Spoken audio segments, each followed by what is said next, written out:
Hello, Mrs. Teasley here. Today we're going to talk about properties of exponents.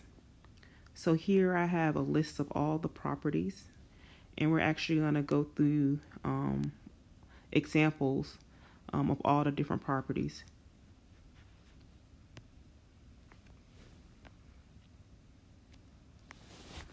So the first one is the multiplication property, which states that when you're multiplying exponents or powers, so notice A and A can be any number, M and N are exponents. When you're multiplying, when they have the same base, which is A, you need to add the exponents. So it says add exponents if bases are the same. So in this case, the base would be A. Since they're the same, you need to add the exponents. So looking at the first example with numbers, this will 3 to the third times 3 to the fifth. You would just keep the 3. Add 3 and 5 together. So that becomes 3 to the 8th power. Same thing with variables. X squared times x to the 10th would be x to the 2 plus 10, which is x to the 12th power. Then we have an example that has both numbers and variables. So one thing I like to do is when I see a variable, if there's no exponent listed, I put that imaginary 1 that's there. So there's an imaginary 1 when you don't see an exponent, not a 0. It's easy to read it as a 0. So I like to put my imaginary 1s. So when you're multiplying, the properties that we're learning about are properties of exponents. So when it comes down to multiplication, we're going to still multiply 2 times 4. 2 times 4 is 8. So this is 8. And then when it comes down to the x variable, you add all the exponents for the x variable. So this would be 2 plus 3. Then there's a y variable. I need to add 1 plus 5. So that gives me a final answer of 8, x to the 5th, y to the 6th.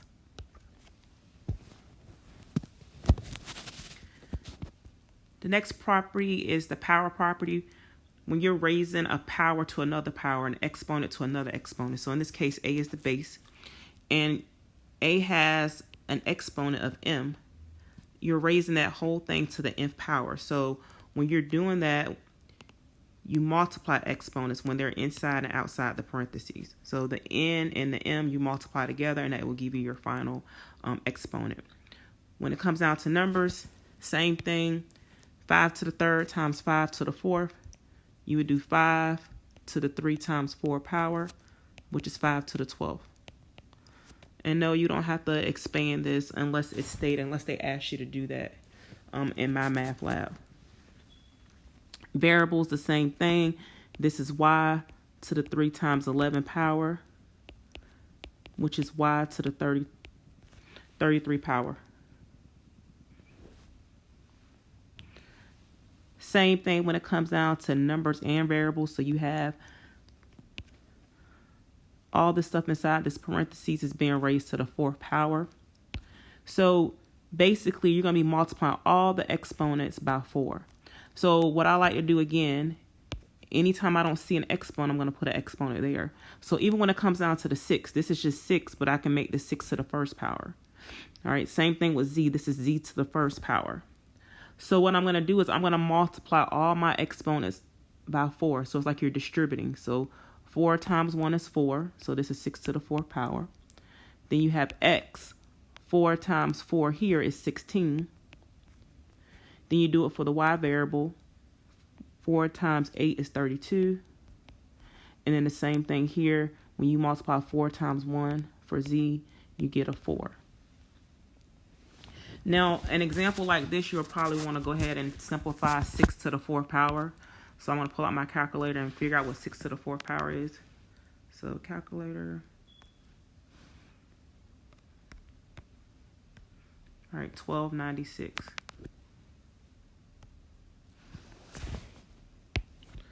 So 1296, x to the 16th, y to the 32, and z to the 4th.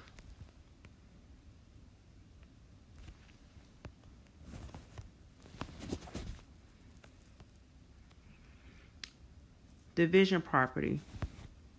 when you're dividing exponents, you want to subtract. So as long as they have the same base, you subtract. And you're always going to subtract the bigger number from the smaller. And we'll run into some examples when we start dealing with negative exponents. I'll show you how to get around that. But for right now, when you're dividing, you just remember that you're going to always be subtracting. All right, the same thing with the numbers. So for some reason, when students see fractions, they want to cancel out. Like I've seen a lot of students, they'll cancel out the threes because you have 3 over 3. But you can't do that. You have to keep the base. The base at the top and the bottom is 3. And then you subtract the exponents. This is 12 minus 5. So that becomes 3 to the 7th power. So no, you can't just cross out the 3's and turn it into a 1. Same thing with variables. Y to the 17 minus 6, which is y to the 11th power.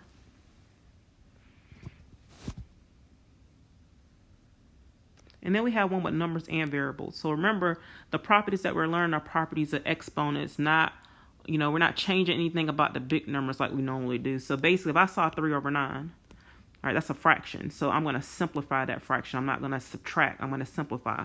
So I asked myself, well, what number can go into both 3 and 9? Well, 3 can go into both. 3 can go into 3 once, and 3 can go into 9 3 times. So I have my 1 over 3.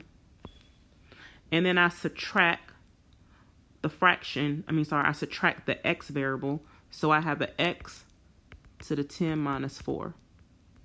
So this becomes 1 over 3, and this is x to the 6th power. You can put it beside the fraction, or if you want to, you can put the x to the 6 at the top. All right, there's that 1 that's there. But of course, you don't have to write that 1. And you have to be careful because in my math lab, if you put like that imaginary 1, sometimes it may mark it wrong. So try to simplify as much as possible.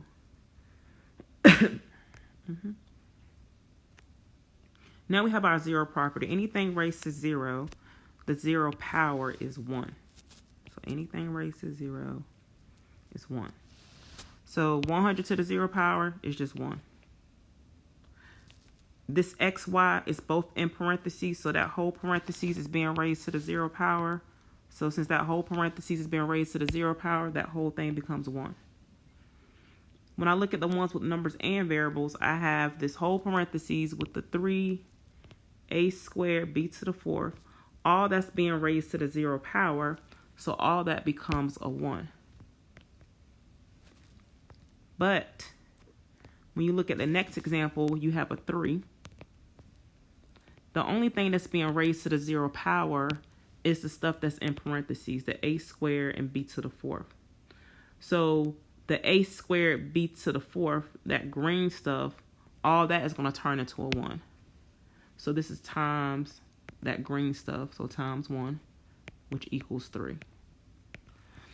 So the only thing, again, that's being raised to the 0 power is the parentheses.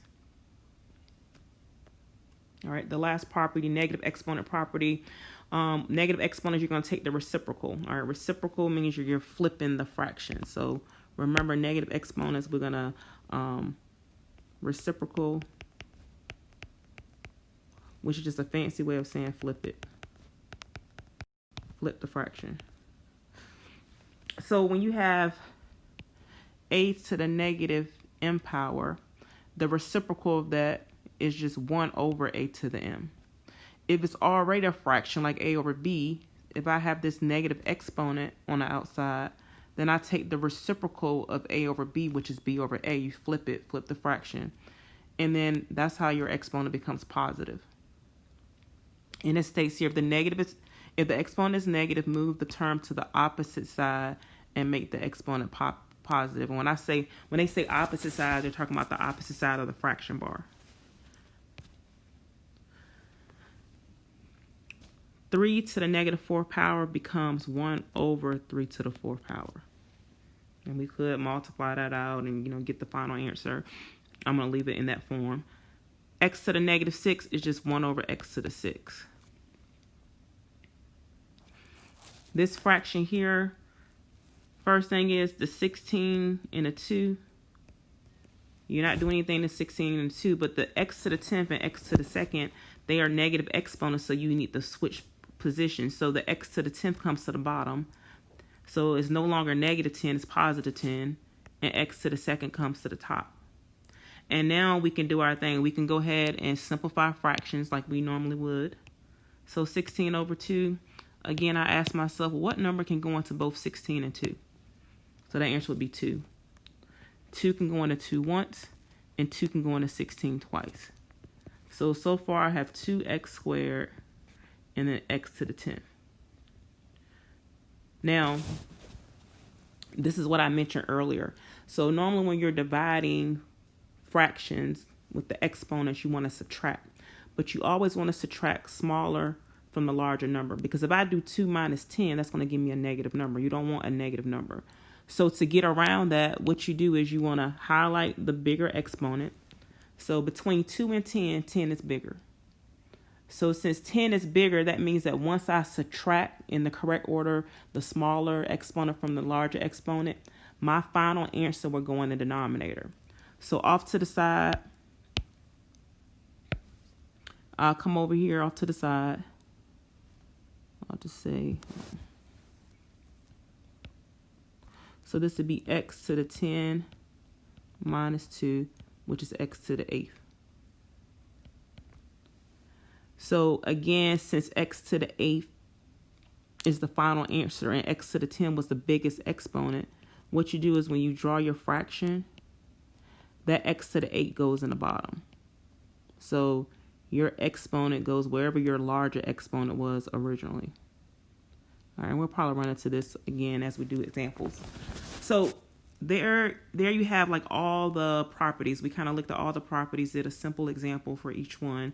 So now let's kind of put it all together. How do we simplify exponential expressions? So here I have some steps for you. You know, your final answer when you're simplifying exponential expressions, you shouldn't have any parentheses. Your final answer shouldn't have any powers raised to another powers. Each base should only occur once. So notice in your final answer, you should only have one x variable or one y variable. All right, it should only show it should only show up in your answer once. No negative exponents. I talked about how to get around those. And then any type of numerical expressions like the 3 to the 4th and things like that, they'll want you to find the final answer.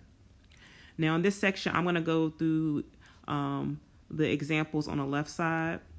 And on the right side, if you notice, I have all the answers written. So what I want you to do is as I work out A, I want you to pause the video and then you come back and try B. And then there's your answer. So you can kind of check your answer. So that's how you'll want to go about this section. I'm going to do the examples, pause the video, and then you do the one right behind me. So start with A. I have to simplify this expression. So first thing is, I know I do see that negative, that y to the negative 4th power. So I could move that to the bottom. To me, the best way is to get rid of, when you think about your orders of operations, you know, parentheses you go inside. So yes, the correct way would be to bring the y to the 4th down. But I'm going to go ahead and just distribute this 2. Go ahead and distribute that 2 to all of my exponents. Remember, the big 2 has an imaginary 1. So I'm going to do that first. So here, now I have 2 to the 2nd power. I'm multiplying.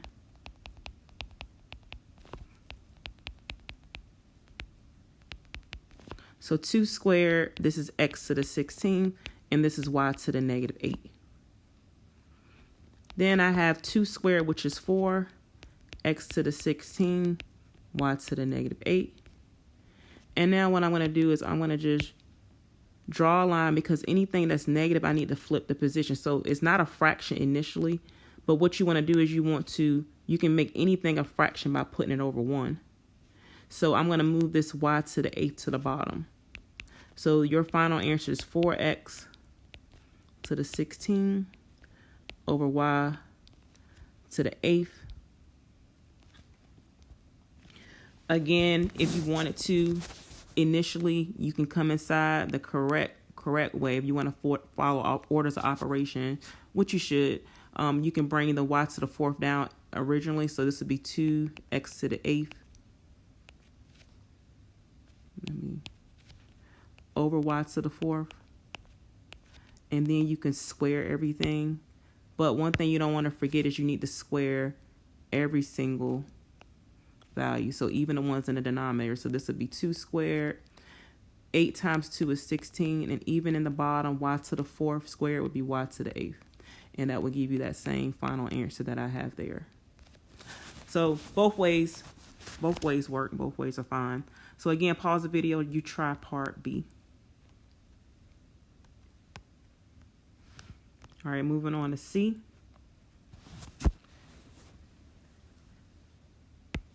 And move this out of the way. Nope, that's not going to work.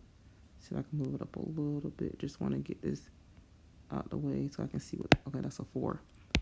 All right, so now I'm going to multiply. So you're multiplying. You still multiply your big number.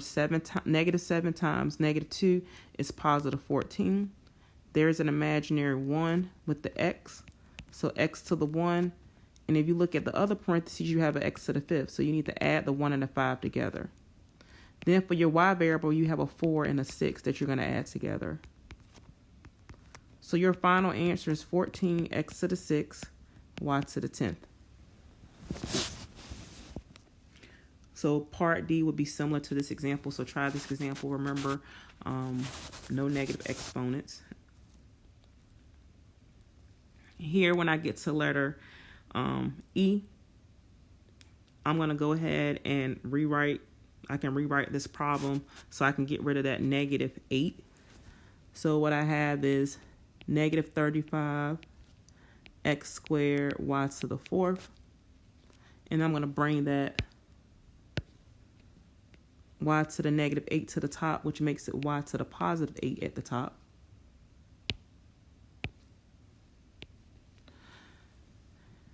All right, and then at the bottom, I have a 5x to the 6. So now when I simplify what I have so far, I have this negative 35 x squared. Whenever you have the two variables side by side, they're being multiplied, you add them. So I need to add. So y to the 4th and y to the 8 becomes y to the 12th over 5x to the 6. All right, next you'll want to go ahead and simplify your number. So fractions you treat like you normally treat any other fractions. You want to simplify. What number can go into both 5 and 35? Well, 5 can go into both. 5 goes into 5 once. 5 goes into 35 7 times. So there's my negative. You can put the negative on the outside of the fraction bar or at the top. It doesn't matter. So I have a 7 here. All right, and the 1 at the bottom, I don't have to put the 1. But then if you notice, I need to subtract my exponents for the variable x, and the 6 is bigger. So when I subtract, let me go ahead and put this 1 down here. So this is the 7 over 1. So negative 7 over 1.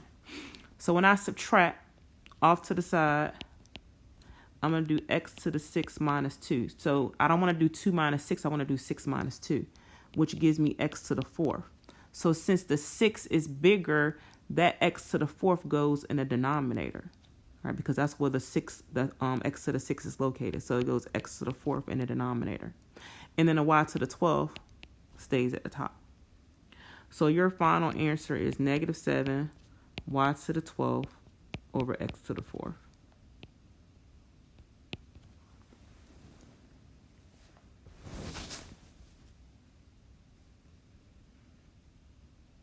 All right, the last one in this section is we're going to look at letter G. And remember, pause the video, you do part F, and I'm going to do G, so then you would do part H. All right, for letter G, the first thing I do is, like I said, this is kind of similar to part A when I talked about working from the inside out. Yes, you can go in and flip-flop, put the y to the 7 at the top. I like to go ahead and get rid of this exponent first. So the first thing you'll want to do when it comes down to these exponents, you want to get rid of that negative 3. You don't want to multiply everything by negative 3. So you want to get rid of that. And the way that you get rid of that negative 3 on the outside is you need to take the reciprocal of the fraction. So you need to flip it. And when I say it, I'm talking about this fraction. So when I rewrite this problem, I'm going to still keep it as y to the negative 7. It's going to just go to the top, and this is g to the 4th. So I'm only flipping the fraction. I haven't done anything in the inside. I'm just flipping the fraction. And then that's how you make it a positive 3. So you flip it. So yes, I'm moving the y to the negative 7 to the top, but that's not changing the sign of them because I'm literally just rewriting the problem. And the reason why I did that is so I can get rid of the negative 3 on the outside. So now it's a positive 3. And then you can go ahead, and if you want to, you can go ahead and move that y to the 7th. I'm just going to go ahead and multiply everything, all my exponents by 3 first, and I'll leave that negative part to the end. So all my exponents I'm multiplying by 3. Everything, including that 4. So y to the negative 7 times 3 is negative 21. G to the 4th raised to the 3rd power is g to the 12th. Don't forget that there's an imaginary exponent for the 4. So when I write it down here, it's going to be 4 to the 3rd power. This is x to the 6th power because 2 times 3 is 6. And for letter D, 3 times 3 is 9. So next I want to simplify this. So 4 to the 3rd power, that's the same thing as 4 times 4 times 4. 4 times 4 is 16, and 16 times 4 is 64. So this would be y to the negative 21, g to the 12th, 64, x to the 6th, d to the 9th. And then my last step is I don't want that negative exponent. I can't have a negative exponent in my final answer. So I need to flip the position. That means that y to the negative 21 is going to come to the bottom. So my final answer is g to the 12th over 64, x to the 6th, d to the 9th, and then just put the y to the 21 at the end. All right, positive 21. And it does not matter which order your variables go in. All right. So that's properties of exponents. We want to talk about something now called scientific notation, which involves properties of exponents. And if you take any type of science class, you've probably seen scientific notation is used to write really big numbers or really small numbers. Right? And so it says a number is written in scientific notation, so that's what goes there. If it is of the form, the number a times 10 to the n power. All right, so a is any number. And then your exponent, that n with the little z, that means that your exponent is an integer. So positive or negative whole numbers. So I'm going to show you how you would rewrite your numbers in decimal form. Decimal form is the way that we write it without that times 10 stuff. So first thing is they give us these numbers in scientific notation, and they want us to write it like we normally would see it without the times 10 to the 5th. So if there's a positive exponent,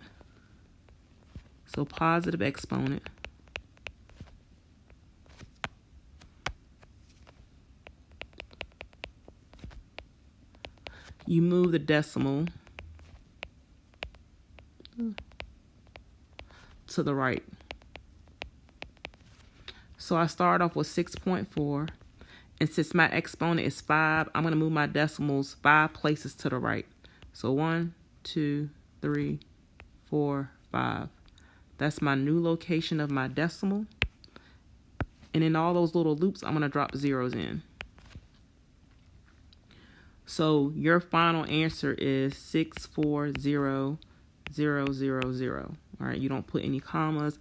You don't have to put that decimal at the end because the decimal at the end is not needed. But that would be your final answer. That's the way we would see that number. So 640,000 is the same thing as 6.4 times 10 to the 5th in scientific notation.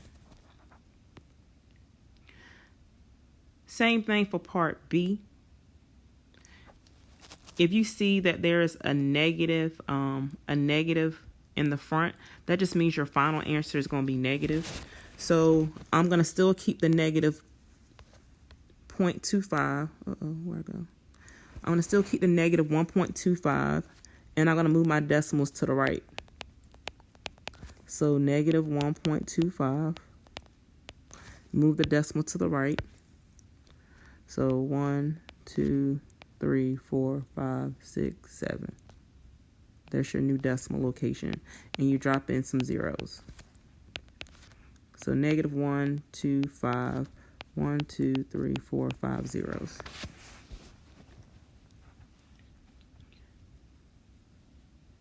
All right, because whenever you have a negative exponent,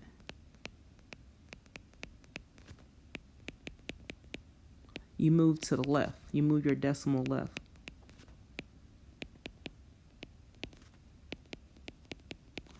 So starting with 2.17 times 10 to the negative 3.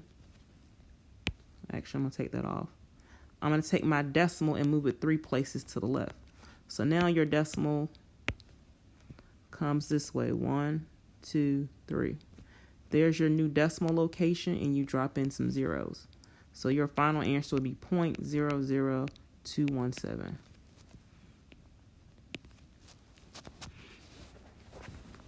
Same thing for letter D. For letter D, you'll want to move your decimal 5 places to the left. Now be careful, because that negative, you just move the decimal around that whole -6. Like that's just one decimal place. So you can kind of leave a negative off to the end if you need to, but just watch out for that. So I have my -6.018. I'm moving it 5 places to the left. So around here, 1, 2, 3, 4, 5. 0, 0, 0, 0. So your answer is still negative. So it's negative 0.000. I didn't mean to put an extra 0 there. That wasn't a good idea, Miss Teasley.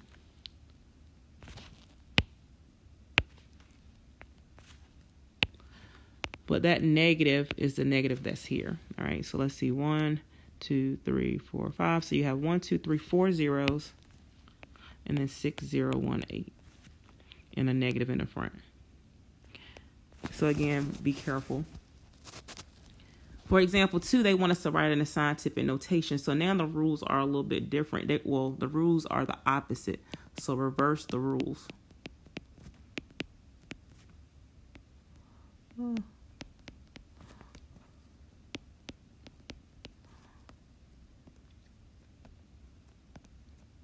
All right.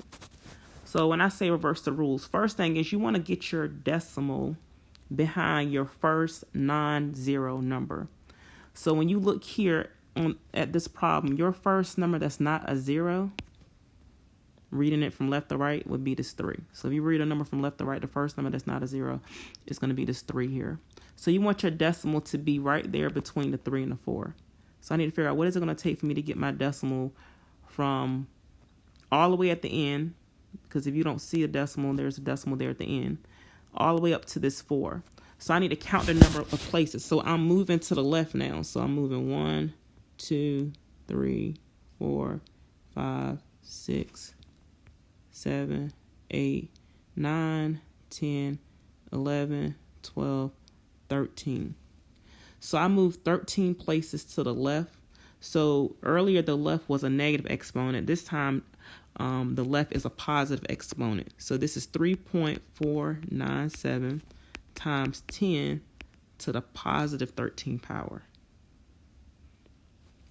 So when you're writing the scientific notation, you reverse the rules from above. So here I have to put my number from left to right. My first number that's not a 0 is going to be an 8. So I need to figure out what is it going to take for me to get my decimal behind that 8. So starting from the decimal, 1, 2, 3, 4, 5, 6, 7, 8, 9, 10, 11, 12, 13 to the left. 13 to the right in this case. So I move my decimal 13 places to the right. So my answer is going to still be negative. So negative 8.02. But this time it's times 10 to the negative 13. All right, now looking at how is all this scientific notation related to the rules of exponents. So same rules apply for rules of exponents. If you look at, let's look at part C. So for part C, I have 6 times 7. Well, I have 6 times 10 to the second power, and 7 times 10 to the 8th power. So I'm going to multiply the 6 and the 7 together, which is 42. And then times 10. So since they both have a 10, both of the parentheses have this 10, the base 10, you add the exponents. So that becomes 2 plus 8. So I have 42 times 10 to the 10th power. But this is not in scientific notation. Scientific notation, your decimal should be right behind the first number that's not a 0. So I need my decimal to be here. So right now the decimal is at the end. So if I take this 42 and move the decimal between the 4 and the 2, what I have here is 4.2 times 10 to the first power, because this is from above when I'm rewriting it. So that 42 is really 4.2 times 10 to the first power. And you still have that times 10 to the 10th power behind it. So now you have to come back and add these together. So add exponents. So your final answer would be 4.2 times 10 to the 11th power. All right. So that may take a little bit of work, but pause the video and you try the next one. I'm going to do D, so you can try D, and then pause the video, come back, and we'll go over that. All right, so for letter D, I have 8 times 4, so that's 32, times 10. I need to add my exponents. -3 plus -5 is -8. But remember, I have to rewrite this 32. When you rewrite it in scientific notation, the decimal's at the end. So you move it one place to the left. So that's 3.2 times 10 to the first power. And then right behind that, you still have that times 10 to the -8 power. So when you add these together, you have 3.2 times 10 to the -7 power. And then we'll end it with a couple of division problems. Same thing for division. Just remember the rules. You're just going to subtract exponents instead of adding. So I'll do a couple. 8 divided by 2. So I'm still going to do my 8 divided by 2, which is 4.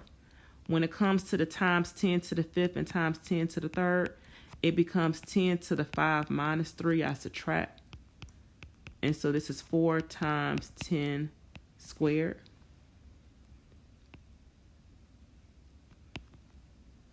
All right, same thing here. 6 over 3 is 2 times 10 to the 12 minus 8. So this is 2 times 10 to the 4th power. And let's do one more. All right, so one more here. Even the same thing here with this 9 over 3. 9 over 3 becomes 3. And you need to subtract 4 minus 7. So scientific notation is the only exponent problem where you can have a negative exponent. So my final answer for this would be 3 times 10 to the -3rd power. All right, and that's it.